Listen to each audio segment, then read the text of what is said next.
Hey everybody, Rich Lovell with the Vacaville Baseball Barn, Master Instructor with Epstein Hitting System and Online Hitting Academy.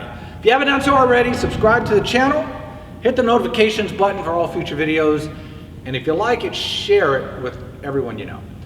So I wanted to talk a little bit today about metrics, meaning that if you have a measurement tool, let's say for example, one of my favorite, and I believe Jake Epstein endorses this, is blast motion.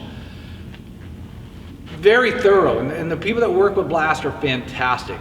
But as a coach or a parent, what do you do with those numbers once you get them? Whether it's attack angle or hand path or bat path, what if they don't fall within the parameters that blast is telling you, or your hitting coaches may be telling you should be in this?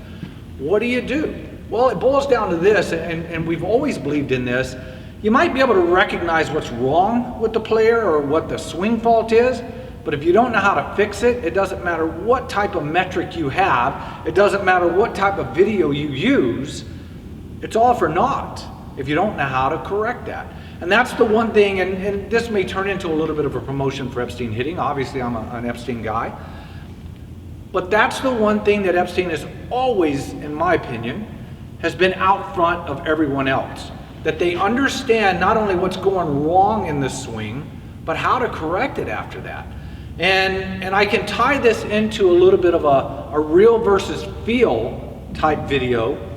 And I'm gonna bring in a player that I work with right now, about a year and a half. She's a softball player. She's 13, 14 years old. And the girl hits the ball a ton. Great swing. We're just trying to add just a little bit more power. Some of the things that we're doing is working the coil into the back hip or the sitting into the back hip, keeping the weight on the inside part of the back foot. And the other thing is what comes into that feel versus real. She's a player that's a little bit more upright, and I hesitate a little bit of messing with that. But one of the things that we did was I wanted her to think about, as she lands into her front foot, for her head feels like it's back on the ground. So that instead of whenever she gets to contact, she's like this and finishes through, she's more like this. Now, excuse the weight on my back leg. That's obviously not what I'm trying to show here. I just can't show it. But I want her to be a little bit more here when she makes contact and finishes through. And again, we're not going to have a lot of weight on her back leg or foot because her foot's coming through. So that was one feel. Then the other feel was that she is pulling the knob and it gets way out here in front as she begins to release the barrel. Again, feel versus real.